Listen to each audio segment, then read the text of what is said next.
Hello, what have we here?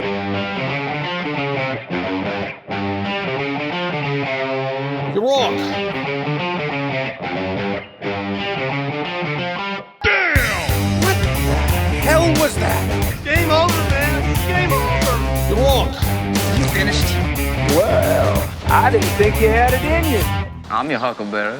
Greetings, boys and girls, lemurs and squirrels, and welcome to the Week in Geek for January 21st, the year of our Lord 2026, a wholly owned subsidiary of Free Range Idiocy, wherein we, your idiotic hosts, present our midweek dose of geekery for you. The people. Thank you. Sorry, I was trying to get something else set up here. Sorry. I'm totally not editing that out either. Sit back and relax as we scrape the best news we found off the bottom of the interweb shoe and let you know exactly how we feel about it. I am your Uncle Todd, and with me, as always, is the lead editor, chief bottle washer, and lead participation trophy winner of the Week in Geek. I give you the man they call Tim. You left out the back-to-back champion of Exactly, back-to-back participation trophy winner. of fantasy football, sir. Exactly, that is back-to-back not a- participation trophy winner. Not a participation trophy. Don't make me go back there and bring out the belts, because they are not a participation trophy. They are a the real participation deal. trophy. They are the real deal. I'm just glad that you're wearing a different sweatshirt. Did you finally put the CM Punk one in the wash? No, it's actually over here. I can bring that out if you Is want. it standing up on its own? Kinda. How'd you know? You've been wearing it every week, and I'm just thinking, I don't know if that's made it to the wash Wait a machine minute. yet. Wait a minute.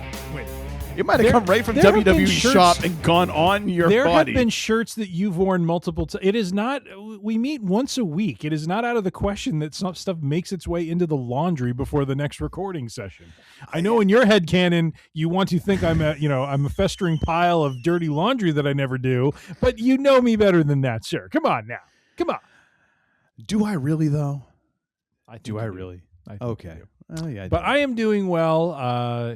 Just hanging on for dear life. Another week, another week around this, or another 7 days around the sun, and it's like sweet sassy molassy. Where are we going next here? Yeah. But riding high as we are recording this on the evening of Sunday, January 18th, 2026, the year of our Lord, and the New England Patriots are victorious 28-16 over the Houston Texans. I love all of those memes that are showing up of, everyone was like, I wish for the Kansas City Chiefs to not be in the Super Bowl, and it's like Thanos with like a Patriots thing on it. It's like, That was phenomenal. And what did it do? It brought you back to me. yes. I don't even watch. I really don't watch football. I was gonna actually put on the game today, and then I realized because of the asinine way in which ESPN/Disney does business, I want to go on record right now. I used to think that Peacock and WWE had some of the worst streaming habits out there. No, ESPN is the worst. I'm sorry, because you go to stream the game, which is showing on the Disney Plus app, because you have access to supposedly everything. And no, you need to have a cable subscription. I'm like, I pay for your app. That is my subscription. But no, you want me to have a cable subscription along with that. If I had a cable subscription, guess what? I'd be watching it on cable. So one question. What plan do you have with Disney? I don't know, but I forget what it is, and I'm too lazy to look it up right now. Because I recently got back in the fall when WWE was moving over to ESPN, I got the ESPN Hulu package that's bundled with Disney. So I think that's what I have, because I have access to Hulu and ESPN docs and stuff. So the Patriots game was on that. It would not show it to me, sir. It said I needed to have a cable subscription. I think you should write a strongly worded letter. I think I should just cancel it. And demand satisfaction. I'm telling I do you declare. right now. I am one of the things I am planning on doing before I head out to Chicago is I am thinning out my app herd. I am going to I'm going to figure out exactly cattle. what I need, I know that we have Oh my gosh. essentially right now we have Peacock only for my wife to watch Modern Family, because we watch Parks and Rec, but I actually have Parks and Rec on DVD, so I can watch that anytime. She likes Modern Family enough. I'm sort of meh about it. I'm almost at the point of just buying that as a box set, and that way I can just. That's a cancel big box Peacock. set, dude. That's like 12 seasons worth. Holy crap! Okay, maybe not then. Buckle up for that one. But I gotta thin out some of these. Like I've got Paramount, I've got Hulu, I've Disney Plus, I've got Peacock, we've got Prime, which I think I'm this close to getting my wife to abandoning because I'm just sick of paying for that as well. Like we don't buy that much stuff that we need the free. I think they're making money hand over fist on us. But yeah, it's like there's just so many out there now, dude. It's ridiculous how much we're spending just on these subscriptions, and then to go to watch a game, and I'm like, and I can't watch it. I have to understand what. Yeah, I need to understand the plan you're on because I don't understand how you are able to watch WWE events, but you can't watch the football game. Like because I surf with the sharks, sir.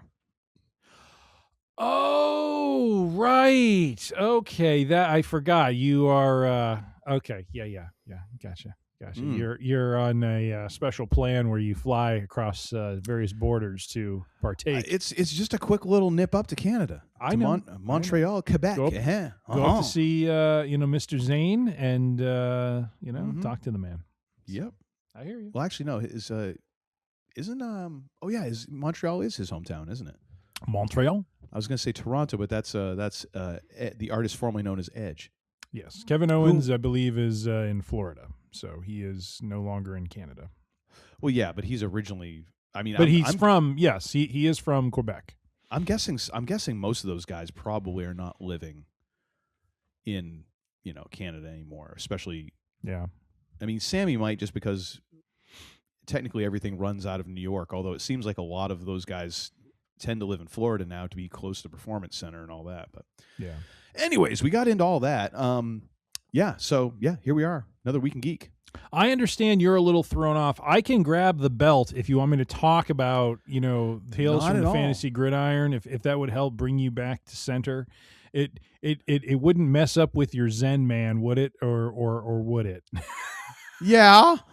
Yeah.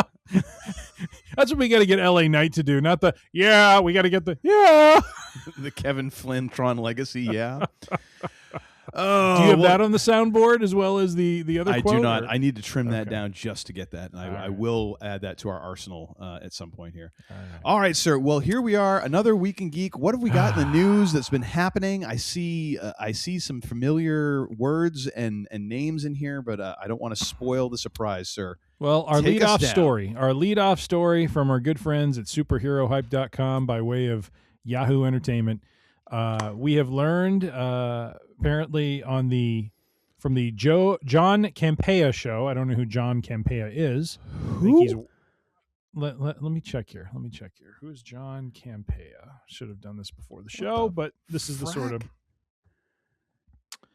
John Campea. Oh, he's a Canadian YouTuber, film critic, media. Okay, I see. Oh, good. He's like My Time to Shine's, basically kid brother or something. Something like that. But on his show, he was taking questions from fans when he was asked about Doomsday, specifically whether or not the fact that Dr. Doom looks like Tony Stark will be addressed whatsoever. And his answer was that no, when it simply said that no answer comes in Doomsday, but then added that the follow-up ensemble film Secret Wars will address these changes. So I thought that was kind of interesting. Well, the thing I'm not quite sure about is he's not someone who works on the film directly, so I don't know why he's speaking with certainty on this. I was just going to ask, how is this guy connected to the flick at all? I don't know. He doesn't know a dang thing. It doesn't say. So we may have to put this. I did on our show outline call this the Avengers Doomsday Factoid the Week. As we have been, I think you might have to put alternate factoid of the week. Very much could be. This sounds like it's very, very close to Horse Pucky. But in his opinion, he says they do not, nor should they answer that they should answer that in Doomsday, but rather in Secret Wars. It's the right decision. He can't give any more. So he must know something because he's like, I can't give any more context or justification or whatever to that. Unless they change something very last second. No, they do not explain it in Doomsday, but it is something that does come up in Secret Wars, apparently. So what's going to happen is there's a post-credit scene, and it's Doctor Doom, doing something, and someone turns and like, "Hey, aren't you?"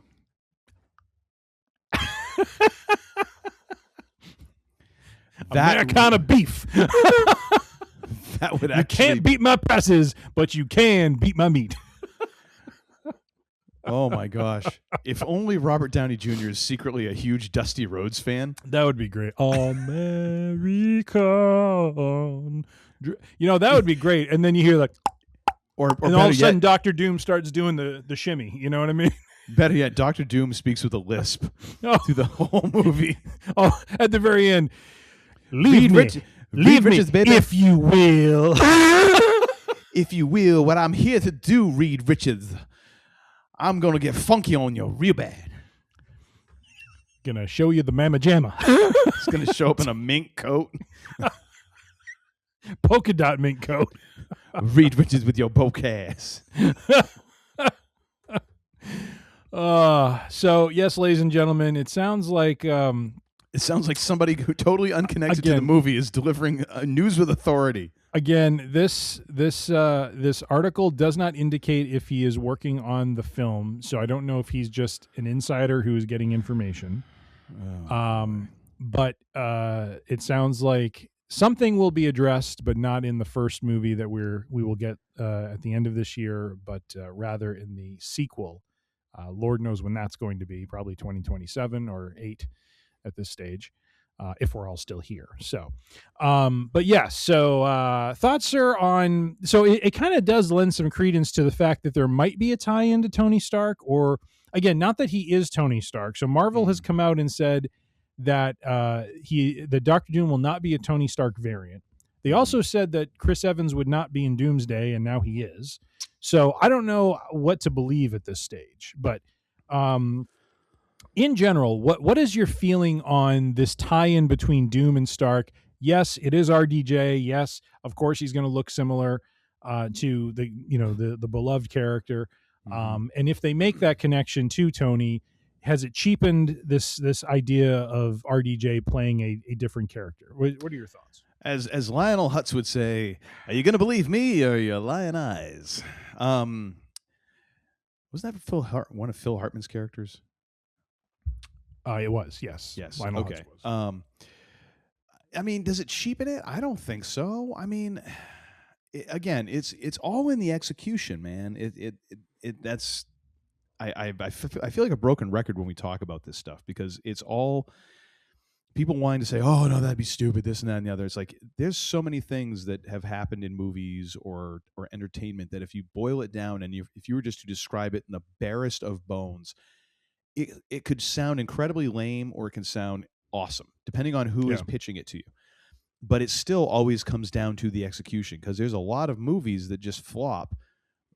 But you could see, like, there's a reason someone threw millions of dollars at this. Someone was excited about this. Someone pitched it and someone thought it was a great idea. And then the execution just stunk all the high hell. Yeah. So it'll really come down to what they do with it. Like, it will be weird if they don't ever acknowledge that, because if he looks even vaguely like Tony Stark, and you have people who knew Tony Stark, like, not mentioning it would have to have some sort of explanation. Yeah. Otherwise it's just odd. Yep.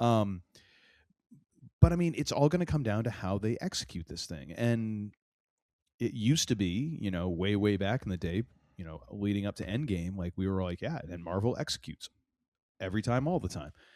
Not so much now. But I still have some hopes here, because you've got the Russos, and the Russos have done a pretty damn good job when they've done this sort of thing. So yep. I'm going to be a little bit on the hopeful side for this.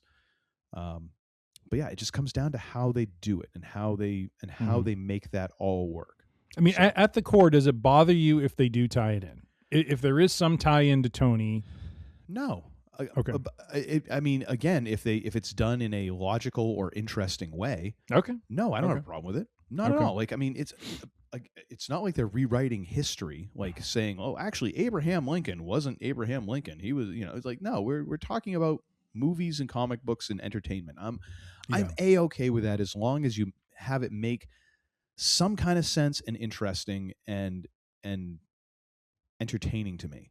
Yeah. Then go for it. Like, I don't own these characters. I don't have a stake in it. Like, Well, because I think we Whatever. are on record if you go back to when the announcement was first made that Robert Downey Jr. was coming back as Victor Von Doom, Mhm. and I don't know, I haven't gone back and listened to the episodes, but if memory serves, I think you and I, being somewhat contrarians in terms of wanting to see something different, Mhm. I think did make the argument at one point that it would be nice if they didn't connect it to Tony and left Yeah. it as a separate character, so we could get a sense of, you know, seeing RDJ in kind of a new role. It is completely disconnected from it. Understanding, though, that in some ways you can't get away from that. You know what I mean? So he does. I mean, it's the same actor who played Tony, and so therefore, so anyway, so I didn't know if like I hear what you're saying. So as long as the execution is solid, don't mind it. I would agree as well. I think as much as I would be interested to see how they could do a story that it wasn't connected, from what we're seeing up to this point, it seems like, if I had to guess, that this is going to tie into the end of Endgame when we see old Steve Rogers, and I think they're going to run with, and one of our articles coming up here will further that idea, that I think that Doomsday is going to start down this path of showing that there was consequences for what they did. Mhm. Even though they won, even though they defeated Thanos, they brought everyone back from the snap and so forth. There are still consequences to what they did, and as I said in a couple articles here, we will get into it. So, so I agree with you. If the execution's there, I don't mind, because again, one of the things we loved about phases 1, 2, and 3 was the overarching, you know, kind of journey that these characters went on. There was a lot of great stuff in Infinity War and Endgame that tied back to the origin stories. So this is a way of continuing that great storytelling. Awesome. Just don't do it in a cheesy way, and don't do it in a far-fetched way where it's like, wow, you're really reaching to make that connection. So Yeah, and there's a spectrum of possibilities here. Like, it could be completely unconnected, it could be totally connected, or somewhere in between. Like, there's a tenuous connection that Doom is not aware of. Yeah. You know, or it could be that Doom is playing up a connection that isn't there, or vice versa. I mean, there's a lot of different possibilities of how they could do this, and whether it's the character itself trying to swerve everybody else. So, again, it'll be interesting to see how they manage to pull it off, because that is setting up a level of difficulty for yourself. Mm-hmm. Like, bringing back not just a character. This is not bringing back like Natalie Portman's Kat Dennings character. You know, like, we're talking about the foundational character of the MCU, and you're bringing back that actor playing a totally different character. Yep. Okay. Like, hey, let's play this on the difficult level, I guess. You know. Mm-hmm. Let's see how it happens. So, of course, where we have one article that discusses not seeing that connection in Doomsday, we have another article from superherohype.com where a different Marvel scooper named James Mack, who posted on X, a platform of truth and civility and bots and bullshit. Sure. Oh my. Posted something, a rumor that we would get a Iron Man appearance in Doomsday as played by Mr. Tony Stark. And it would be a Tony Stark variant of some kind. Okay, so we're not talking about RDJ. Maybe No, this is the long. it will be RDJ playing Iron Man. Okay, because the way that you just phrased that, I'm like, they're trying to avoid saying that Downey is playing this. I'm like, maybe we finally get Tom Cruise, which has been only rumored for like the past 12 years. Right. No, this again, this is a rumor from a scooper. Is how the I don't know if it's a pooper scooper or what kind of scooper it is, but James Mack has stated there will already be a Tony Stark variant in Avengers Doomsday, and it will be RDJ himself, not some random actor. Okay. So I was just going to say, like, because if you did manage to somehow establish that it wasn't Downey, and everyone would be expecting when that visor flips up, it's got to be Cruz. That's of course, and it's like Will Ferrell. Wouldn't that? that would be good That would be just the weirdest thing ever. and strange. Yes. And Farrell would play that sumbitch up. You know what I mean? Like he would be even better if he was like, just hey. Even better if he's just playing it completely straight. Yeah. That would almost be the funniest part of it all. Yep. But it's a Tony Stark who is absolutely deadpan serious, but his inventions are always just a little off. So it's like he's trying to do stuff, but parts of the armor are falling off, and he's again playing it totally straight and serious. Mm-hmm. That could be fun. It could be. Now, I want to be clear. I do not believe this contradicts the article we just talked about because now, of course, it runs the risk of that, but I could see a situation where, because again, we're going to be dealing with the multiverse, so who knows where our characters are going, if they're going to skip universes or whatever. They could go somewhere and see Tony again. And then they could run into Doctor Doom, and sure, someone could look at that and say, hey, aren't you? But maybe they don't, because there's too much chaos going on to ask that question until the next movie. So we will see. All right. Interesting scoops, rumors. We've got to get into the scoop business here because I like that. Scoopers. That Will Ferrell idea is gold. I think it is. Why are we not mongering some more rumors here? Why are we not like throwing our own stuff out there? I don't know. I'm too busy managing my rumor portfolio to get into the scooper portfolio. You know what I mean? That whole $1.10 that you make per quarter. Hey, it's a living. No, it's not actually. Can buy a lottery ticket with that. Not really anymore. Like, isn't a Powerball ticket now like $2? It could be, but I get 50% off because I earn half of it. So there you go. Okay, however you want to look at it, Sparky. It's Steiner math. Oh, gosh. There you go. That explains a lot. Oh, yes, indeed. Yes, indeed. Oh, boy. All right. Now, I know you were rather opposed last time to watching one of these teaser trailers, but I thought since the fourth one came out, if we would spend the 1 minute and 4 seconds, if you would indulge me for a moment. I just didn't want to watch 3 in a row. I thought that would be very, just not fun for our viewers. But if we got one, we can do it. Sure. It turns out, if we had watched them, though, because there's an article that's going to follow this, that if we had watched them, there's a little, there were little clues being left in each one. I don't know if you've seen this, but let's watch this one. So, there's like a story, being told across them, which I'm like, no. Well, I hope so. No. Okay. Well, right, I mean, there's something being revealed in the content itself, but there was also something at the very end that was. Oh, like the countdown? Yes. Okay. All right. So, do you want to watch this? Yes, queued up. I am. I'm at 000. Count me in. All right. Wow. I'm shocked. I was expecting some pushback from you on this one. So, after last week, you were very adamant.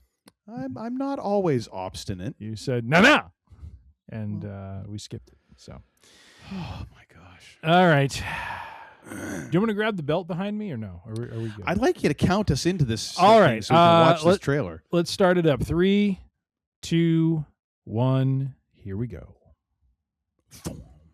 Boom! I wonder who made that sound. Oh, and now it's getting all like low, weird, pitchy. Oh, there's Shuri. She's on the walk of doom.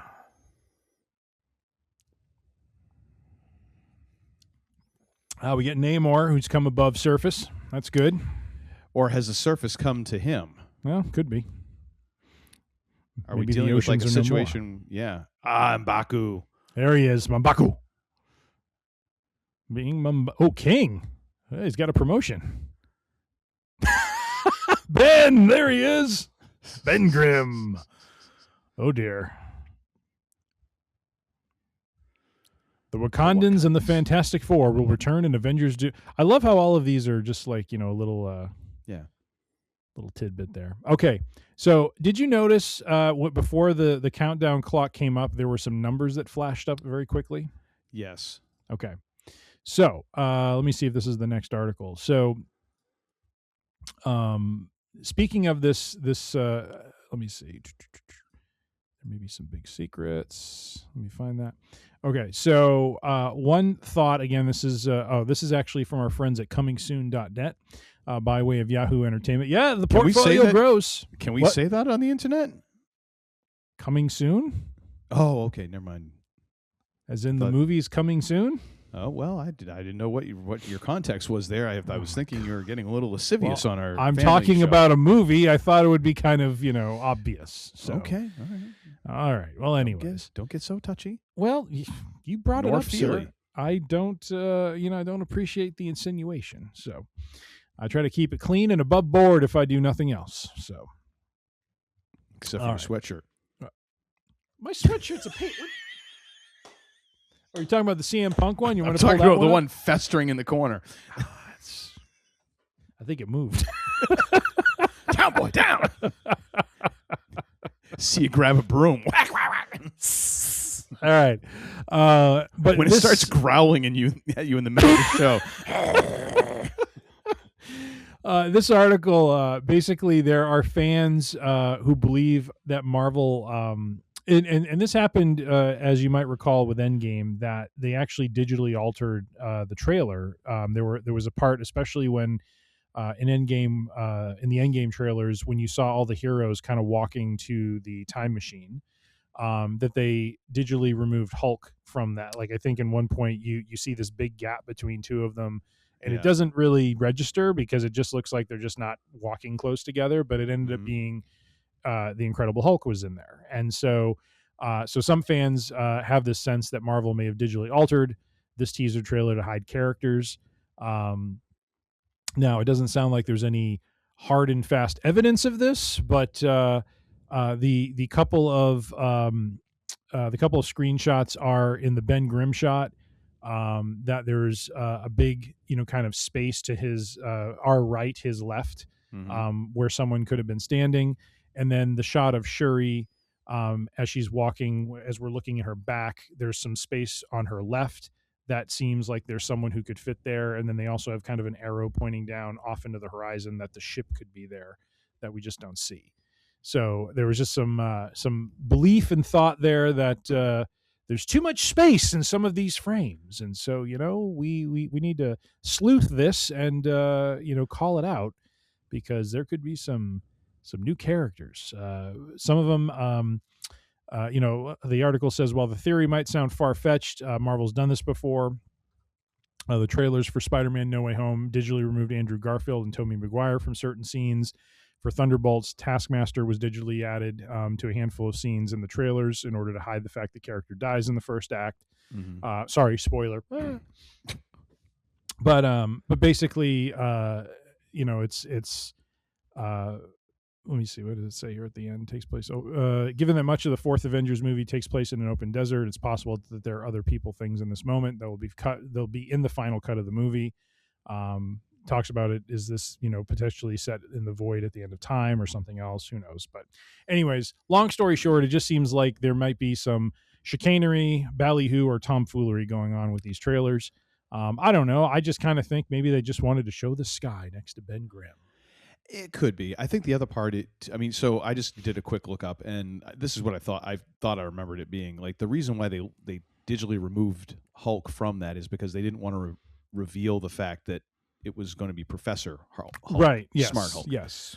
So it was left to be a surprise. Yeah. Yeah. And so, I get that. Again, I feel like a broken record because I say this a lot too. I feel like some of these fan theories just start getting a little too cute because, yes, oh my gosh, there could be this, there could be this, there could be this, or it could just be a really nice cinematic shot, because that's a thing. Like a wide vista shot, like it does exist in history. It does exist in cinema. Like, these are things that are done. Like, it doesn't mean that, oh my gosh, they deleted everything just so you, like, I don't know. It seems a little wishy to me and a little too cute. You know what I mean? So maybe they're right. Maybe they've digitally erased everything, and Mephisto is dancing, the lambada, across this horizon. Jeez. I don't know. Boy, that was a deep cut. The Forbidden Dance. I was just gonna say the Forbidden Dance. Ooh. Yeah. But I just Can we get a little Kevin Flynn there for a second about the Zen? Yeah. Thing? No, not the the Zen. I want to get the Zen. Gosh. Am I a jukebox here? Well, You're kind of. messing with my Zen thing, man. Happy? God, I love that. Yes, I am. That's a good line. Right. But That's a great line. Yeah, I just feel like it's just a little too fan theory-ish, and it's way too much of like, oh, well, we're smarter than everyone else, and no, it's just maybe I'm completely wrong. I don't think I am. All right. Well, moving on to cracking other codes around Doomsday. As I mentioned, there were. Gosh, is this all Doomsday? No, we get to Star Wars. Okay, good. Just all right, relax. cool. Jeez Well, no, Louise. it's like Doomsday. I'm like, you got to save these. Like we've almost got another 11 months before this thing comes This was out. all from this week, and I'm sure we're going to get a ton more next week. And you You better watch out if that tap kinda runs slow out. news day. What are we gonna do? Well, I'll have to get the belt and talk some more about the wonder that is me. That's entertaining, if nothing else, to get you to roll your eyes a little bit. I'd rather wait until the USFL starts back up, or when? Oh, is it the XFL? XFL, right? I think so. Yeah. Yeah, they got to be starting up here soon. We can. Oh talk no, about I that. don't think the XFL is doing anything anymore. It might be the USFL. You're right. Oh, they changed the name Let me check. Is the XFL? because they merged the XFL with someone else. XFL is not operating under its own name. It merged with the USFL in 2024 to form the UFL, which features former XFL teams like the DC Defenders, St. Louis Black Battlehawks, and Dallas Renegades playing under the new UFL banner in the XFL Conference. The UFL launched in March 2024, combining the resources and teams of both leagues into one spring football league. Cool. So it sounds like it kind of lives on in a strange way, but I don't know. Well, something tells me Dwayne Johnson's getting his money. Somehow or other. The man's going to get paid one way or another. But at the end of these teaser trailers, so the Russos, by way of I think a Marvel post on X, discussed or called out that these teaser trailers are not just trailers but also clues. And they claim there was a big hint about the movie in those clips, and some fans, some dutiful fans, think they have cracked the code. Oh. And so apparently, let's start with the Captain America teaser that we saw several weeks back. And what the clues entail is before they show the countdown clock, there is a number that flashes up real quick, and then you see the countdown clock. And so what some very detail-oriented fans did was capture what that time was. So at the end of the Captain America video, the timestamp is 11:24:15. So they use their little Orphan Annie, decoder ring, basically, and we're gonna have to drink our Ovaltine. Is that where we're heading with this? Maybe. Which fans say corresponds to the Ancient One scene in Avengers Endgame at 1 hour, 24 minutes, and 15 seconds, where she warns of the dangers of the time heist, removing the Infinity Stones and creating new realities. And so the thought here is this could be a tease about why Doctor Doom and his multiversal plan came to be.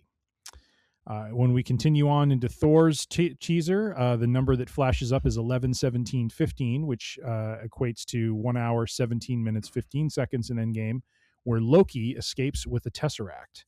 And of course, the twist here kickstarted the Loki series and had a huge impact on the multiverse as a whole, as we very well know.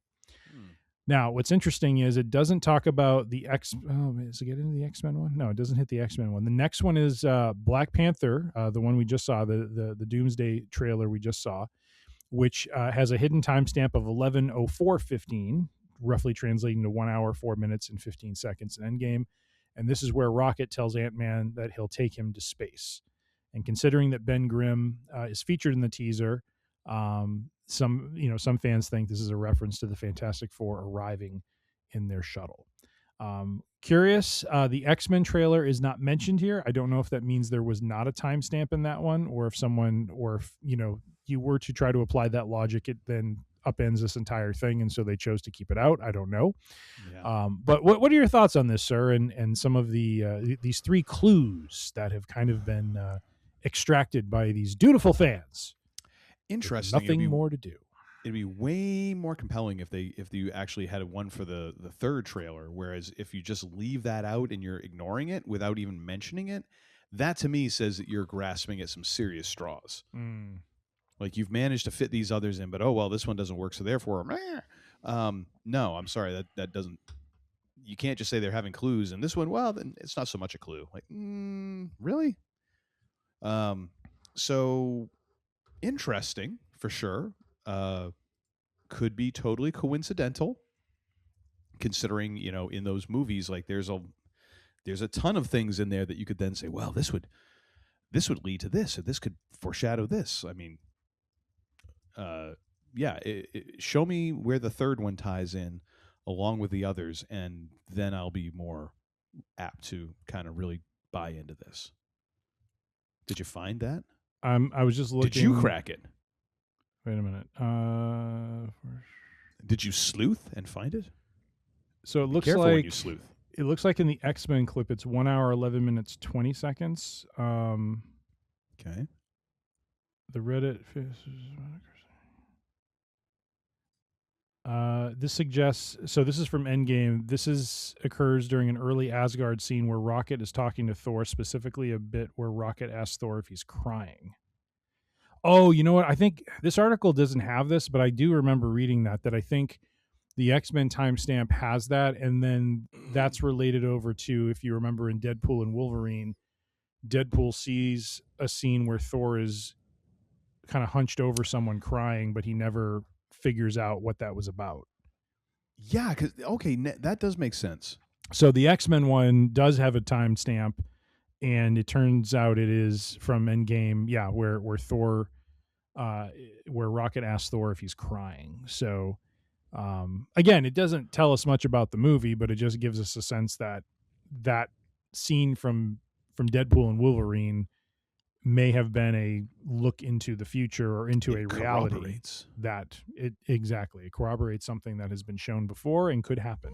So we shall see. Screw it, I'm in now. I'm all over it. Yeah. All right. So there you have it, folks. We here at Free Range Idiocy didn't have the time to go do the secret decoder ring shtick, but we are more than happy to leech off the efforts of others and just report on the findings.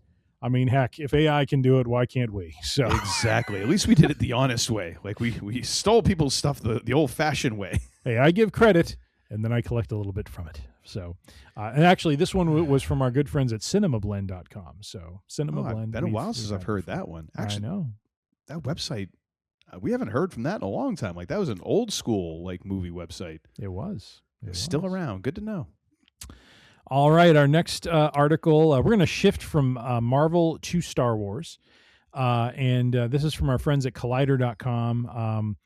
One thing I wanted to call out here, I was explaining to Uncle Todd that while there have been various stories that have come out about the the end of the road for Kathleen Kennedy and her role as head of creative for Star Wars. To the end of the road. Oh, okay. Gee, a little Boys to Men, ladies and gentlemen. Uncle Todd with a deep cut. There it is. But yeah, she is handing over the reins to the Filoni. The Filoni is going to take over the creative direction of the Star Wars universe from her.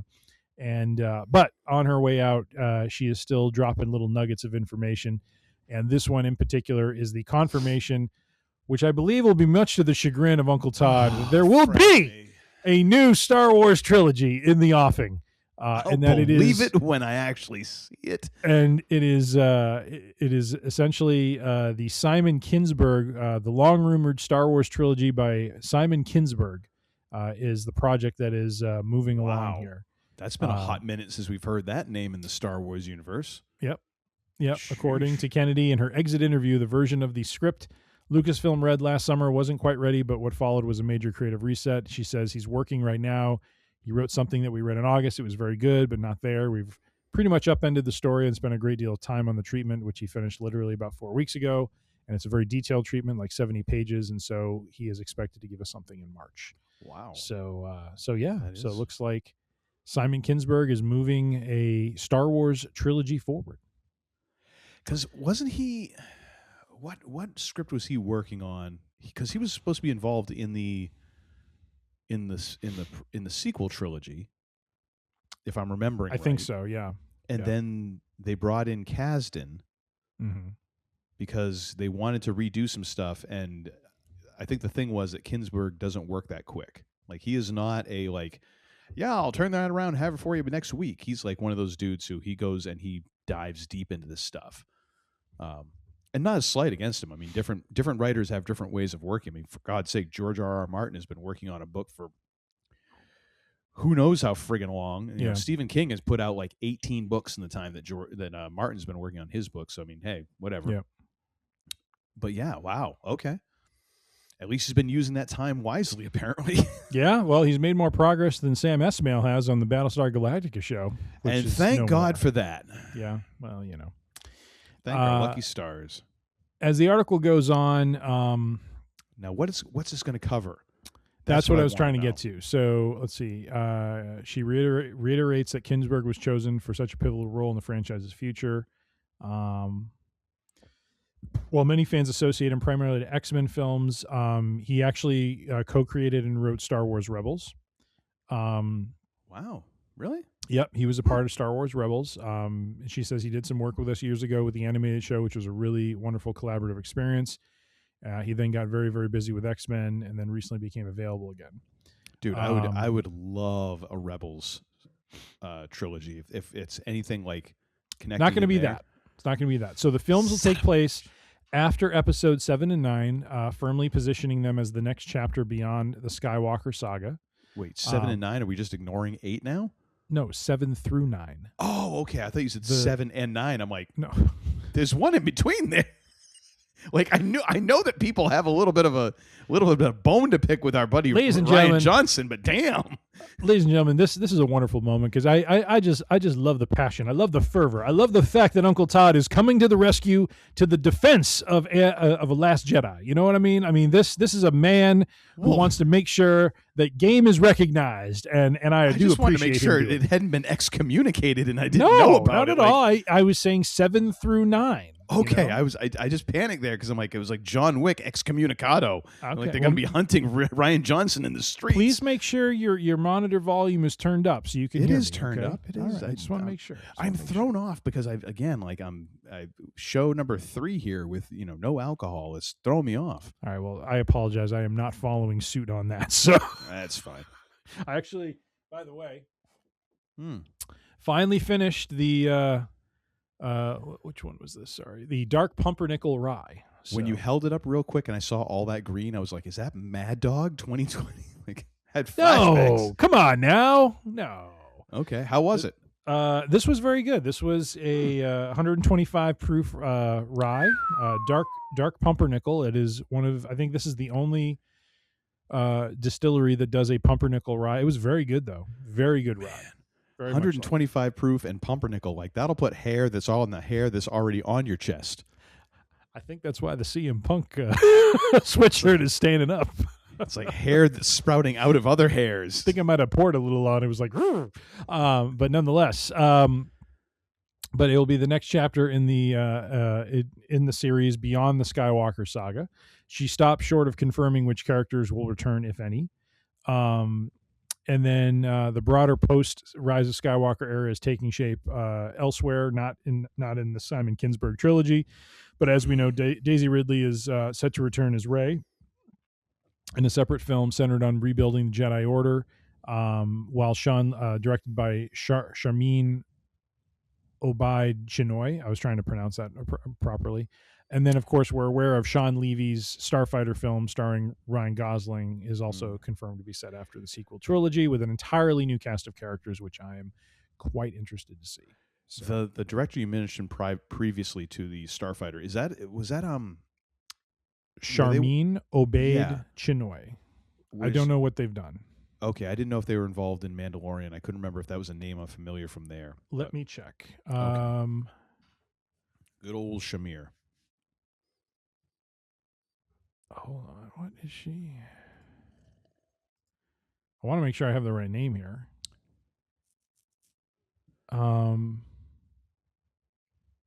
Is this right? Wait a minute. Sorry, I apologize. I'm just trying to make sure I have the right person here. We ain't doing screen sharing, so I can't help you. Even if we were, I probably couldn't help you. Let's be honest. Every show that okay. So she is set to film a new Star Wars movie. The reason I gave pause is, in her Wikipedia page, she is a Pakistani journalist, filmmaker, and political activist known for her work in films that highlight gender inequality against women. She's a recipient of 7 Emmy Awards and 2 Academy Awards. So she's done documentaries, basically, but apparently has been brought in to do what movie again? She's coming in to do the Rey movie. So, dude, that could be actually very interesting. I could. I'm a big fan of when you see someone go from like one kind of genre or discipline to another. Yes, that can shake things up. I mean, don't get me wrong; it could also be a disaster. Yeah, that's happened before too. But it can also produce some really interesting results. It could. Yeah, cool. All right. Luck, so I mean, I've babbled on about this article. 2 questions for you, sir. 1, thoughts on the Kathleen Kennedy departure and the Filoni taking over, and 2, thoughts on this new trilogy.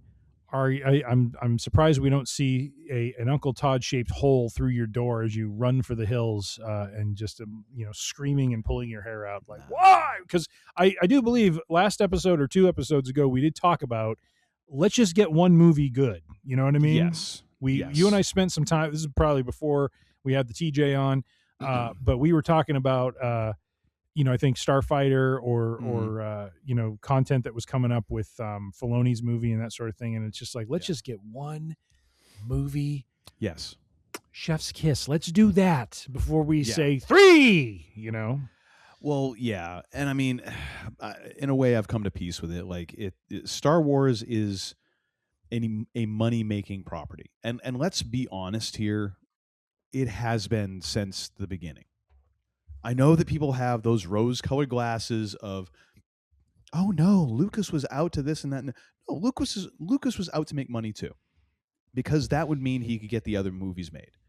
So yeah, making money, the merchandising, all of that, like. All of that helped him achieve his goals. You can't just say, well, no, he was this artistic hippie who didn't want... No, he was out to make money, and it was for a specific reason that benefited making more movies and all that. So, but it was still a money-making proposition from the beginning. So I get it. Like you're gonna try to announce stuff, get people up, excited about it and all that stuff. But yes, it just make a decent movie before we start really getting into, it's a new trilogy and this and that. Show me one movie that I actually care about a sequel to first before you tell me about the other sequels. That being said, I mean, it all depends on what the story is. It depends on what you're trying to do and how you're going to do it. Again, it's the execution and it's the characters. You got to have good characters, and those characters have to have depth to them and they have to be interesting. If you have interesting characters and you do interesting things with them, I'll watch it. Yeah. And I piss and moan on this show because it's my bread and butter and I'm good at it. But ultimately, like, this stuff really doesn't affect my life that deeply. It's entertainment. I've got many more important things in my life to deal with, and I've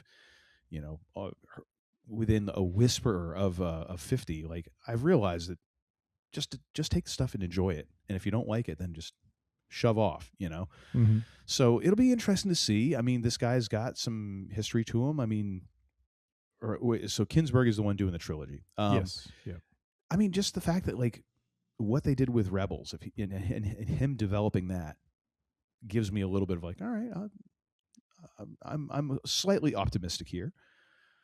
And as far as Kathy Kennedy leaving, I mean, hey, it was probably about time. I mean, it's not like she got the gig when she was, a young buck, fresh, dew-eyed out of university. I mean, it's not like she was.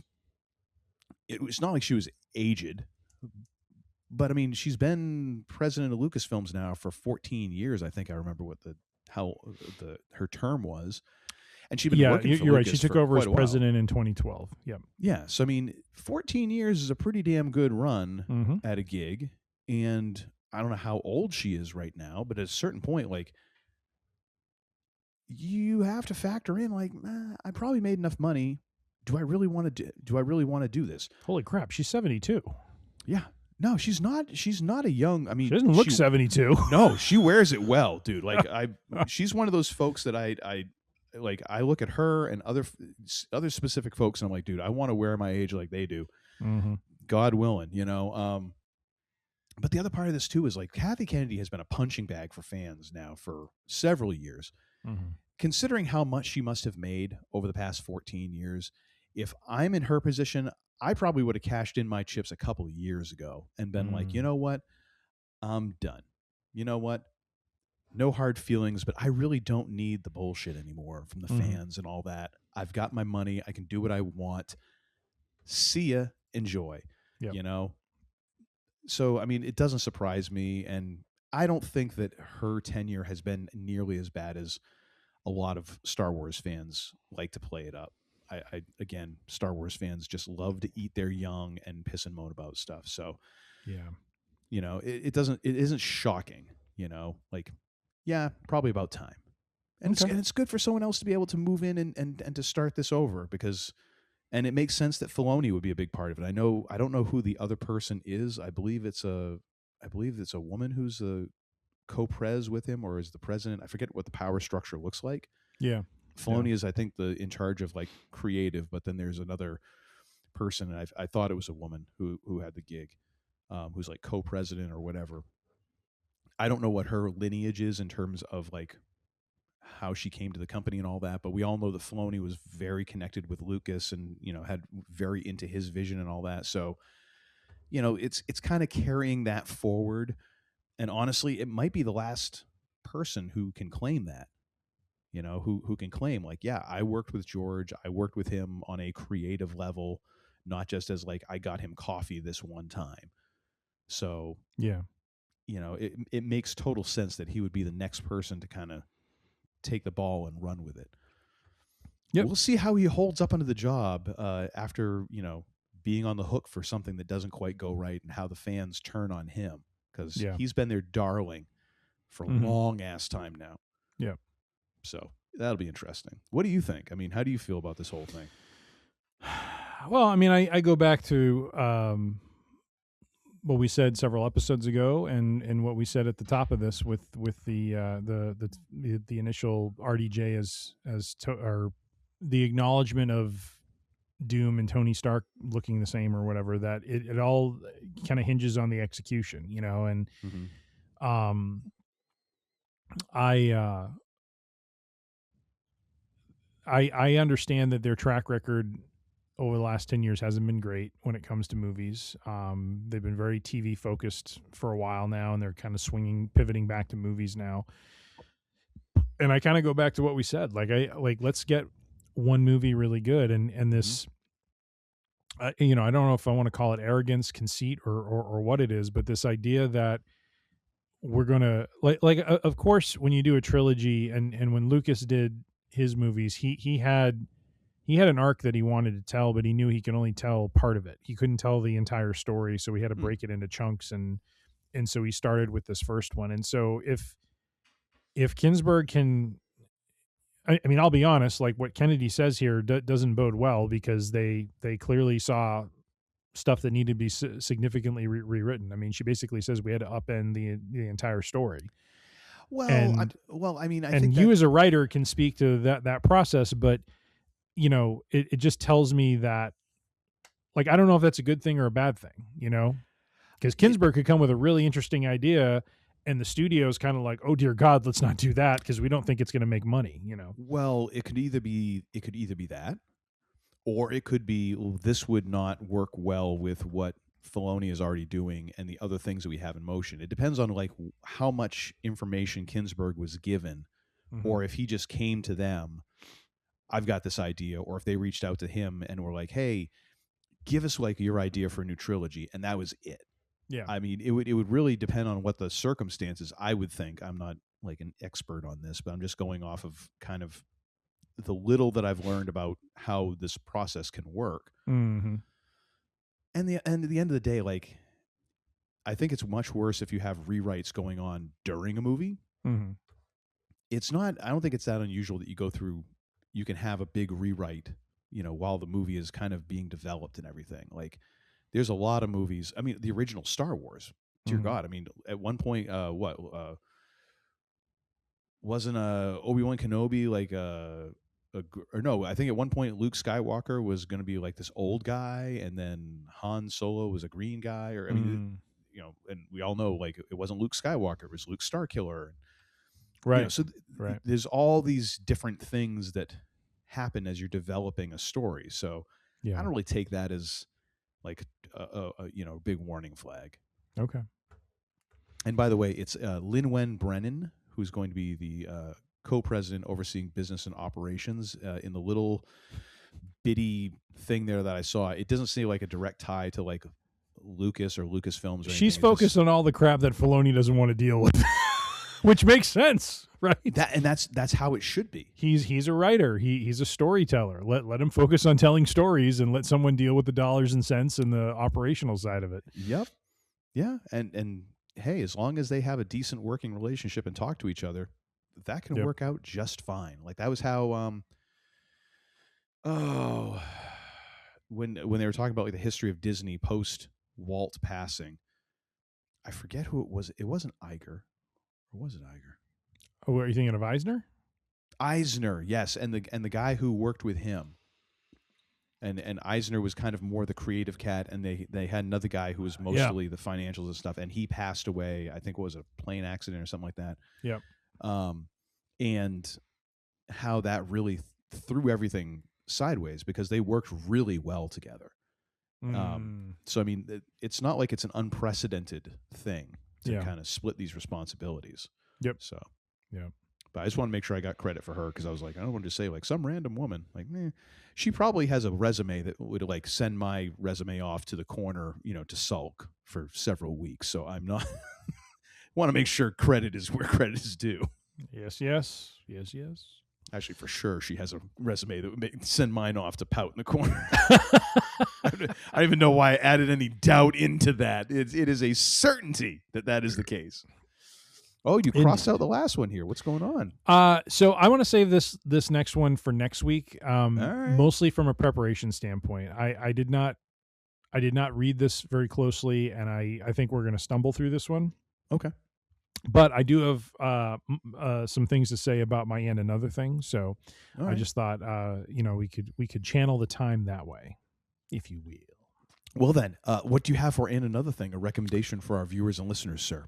So what I have is, and I have to disclaimer this by saying I have not myself played this game, but over the last week, what I have done is found some, just whether it's just general straight up webpage content that I've read about this game, and then mostly have been watching a lot of YouTube videos about it, which have been very interesting to me.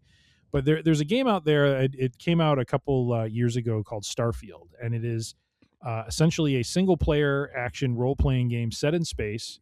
It's developed by Bethesda Game Studios.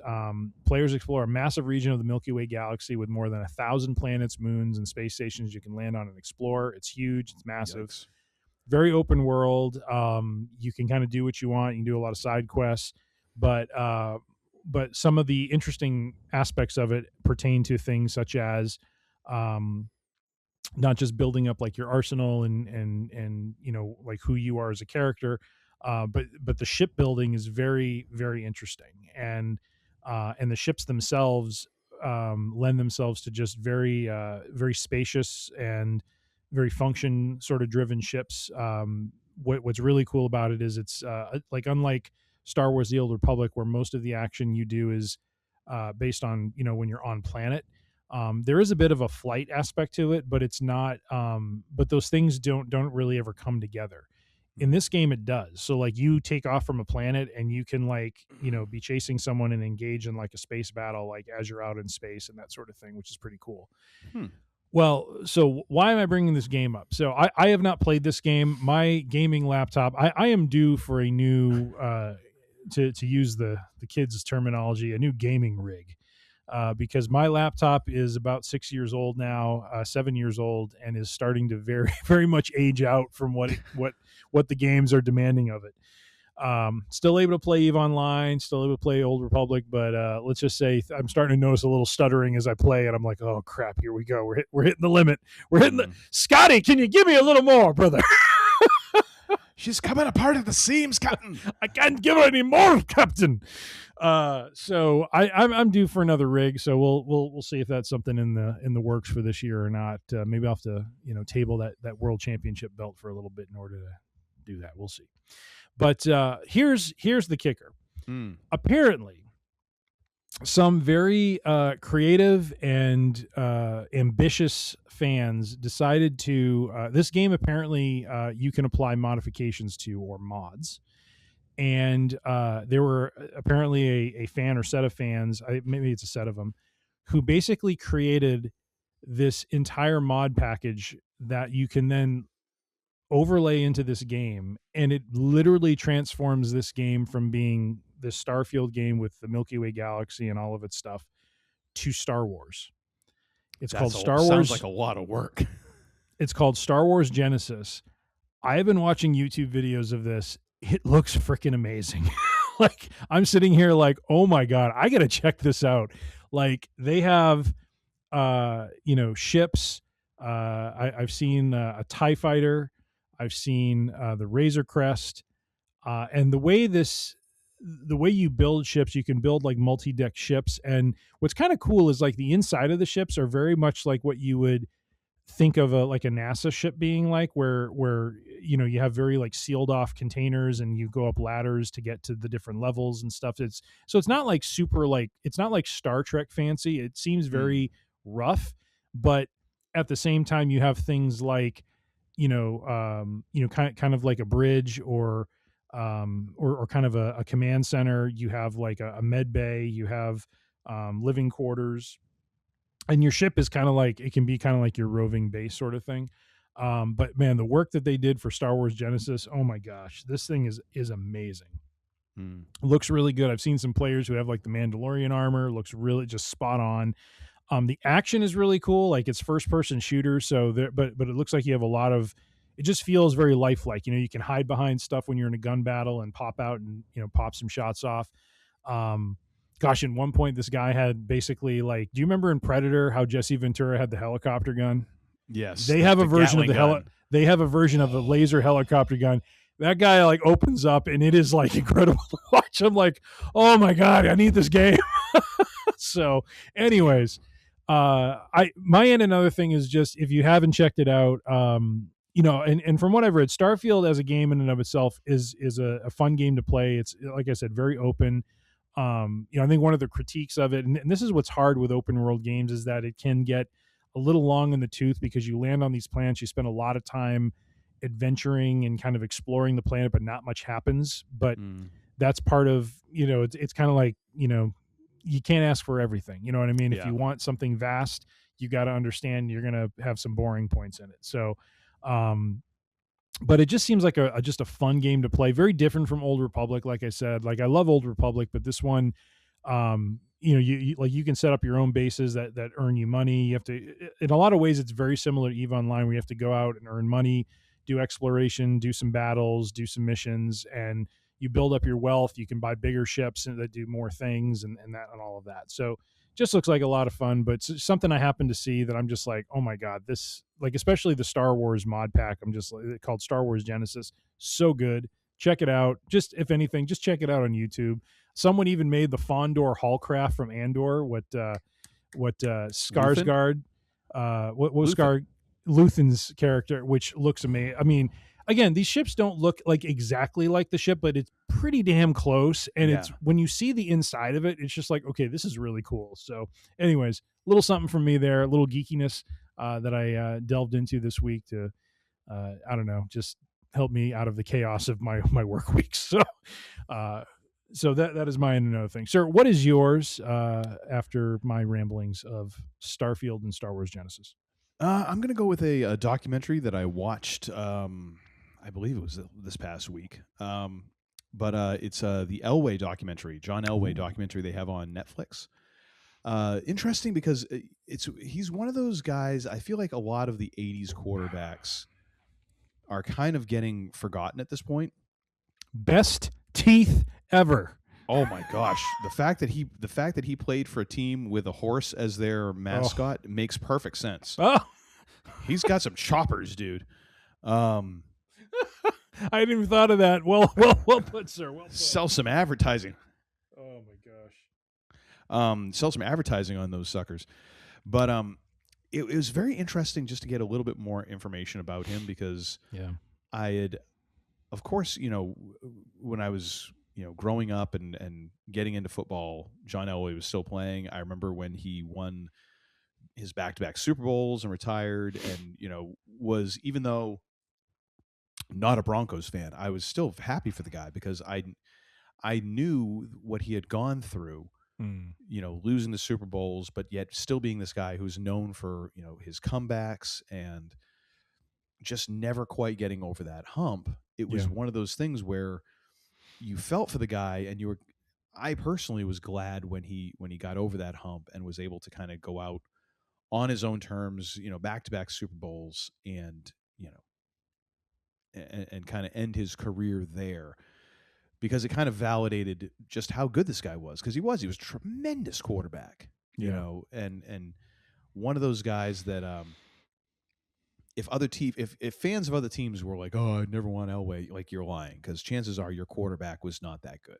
Mm-hmm. The same as all the Patriot haters who are like, yeah, this and that. It's like, dude, you guys would have given your left and right arm to have Tom Brady as your quarterback, because chances are in most of those years your quarterback sucked, because that's just the way it works in the NFL. There's a top tier of quarterbacks, and then, like Billy Beane describes in Moneyball, there's 50 feet of crap. Yep. And then there's, like, the Cleveland Browns. So, it was him, Jim Kelly, Dan Marino, Joe Montana. Mm-hmm. Yeah. Steve Young, when he came in after Montana left. So but you look at, like, Elway, Marino, Montana, Sims. Yep, Phil Sims. Although never quite looked upon as, like, the same passing acumen of an Elway or especially Marino. Like, Marino is still to this day one of those guys who is, like, just one of the best pure throwers of the football. You want a guy who's completely who's it's criminal how underrated he is. Warren Moon. Oh, you want to talk about a gosh. pure passer? Dude. That dude was terrifying how good he was. Terrifying. You think about, like, and the teams that he played on for most of his career, plus the time in the CFL. Yep. You give him, like, some of the receivers that those other quarterbacks that we just named had. He owns all the records, dude. Mm-hmm. It's scary how good Warren Moon was until, like, late into his 40s, how good he was. But anyways, it was interesting to see that, but it's also interesting to see, like, the cost of that. And I've started to notice that more and more with a lot of these documentaries that I've watched, like, the Arnold Schwarzenegger documentary that was on Netflix. That's, again, terribly interesting. Very interesting to see this guy. But you see these guys and you see what the price they pay for that greatness, both physically, but also, like, emotionally, relationally, like, how most of the time their marriage does not survive. And they're, when they show them later in life, they're rebuilding their relationship with their children because they didn't spend the time with their children, or they did something that there was a separation from their children because of what happened and all that. So they're having to rebuild that. And you kind of see this loneliness that, like, I had this great career. I was truly great. But what did that cost me? And you can apply that forward to even Tom Brady of, like, he's not together with the mother of his kids, and his marriage kind of fell apart because of all this. It's like, sure, financially you're all set, but you also hit a point where you're like, okay, now I'm older, and this is the time I would like to have those things relationally, and it's not a thing. It's like, that has become a very interesting topic to me, like the price that you pay for greatness, and in some cases, like, I'm not sure some of that is worth it. You know what I mean? Yeah. But anyways, it's very well done. It's very interesting, and there's a lot of Elway talking about, like, his relationship with Dan Reeves, and a lot of bluntness, which was appreciated. No mention, oddly enough, of the cheating that the Broncos did in those 2 years that they won their Super Bowl. That nobody likes to point out, especially as a Patriots fan. I always thought that was funny how everyone wanted to talk about some underinflated footballs in a cold weather game. Yet the Denver Broncos actually cheated on the salary cap on both of those seasons, and nobody talks about it. Oh well, hey, whatever. But yeah, so Elway, definitely give that a look if you're looking for a good doc to watch. And it's on the Netflix. I believe it's produced by Netflix as well. So they do a fairly good job with their documentaries, I found. Very nice. But that is our show for this week in Geek Wednesday. Thank you all for tuning in. We so appreciate it. You can find all of our episodes at freerangeidiocy.com. All the audio is there. You can subscribe to the Podbean app. You can find all of our audio episodes on podcast purveyors of your choice, like Amazon, Spotify, Apple Podcasts, Pandora, and many others. Just search for Free Range Idiocy. We have full video episodes on our YouTube channel, so make sure you subscribe to our channel. That is at Free Range Idiocy when you go to the YouTubes. We're also on Instagram and Facebook. Both of those are at Free Range Idiocy as well for the handles. Send any thoughts, questions, concerns, or show ideas to Tim at Free Range Idiocy, and he'll get back to you with quickness, if you will. And now, ladies and gentlemen, I'm going to hand this back over to the head of the WIG, the Weekend Geek, and let him take us home. Sir. To the interwebs, we say. The interrub? Yeah. To the interwebs. Is the interrub coming soon? We say. You suspect. We don't know what your reputation is in this town, but after what you tried to pull today, you can bet we'll be looking into you. And to our listeners, good day, ladies and gentlemen. And until that day comes, keep your ears to the grindstone. You're messing with my Zen thing, man. Amen, dude. Amen. Yeah? Now get the hell out of here!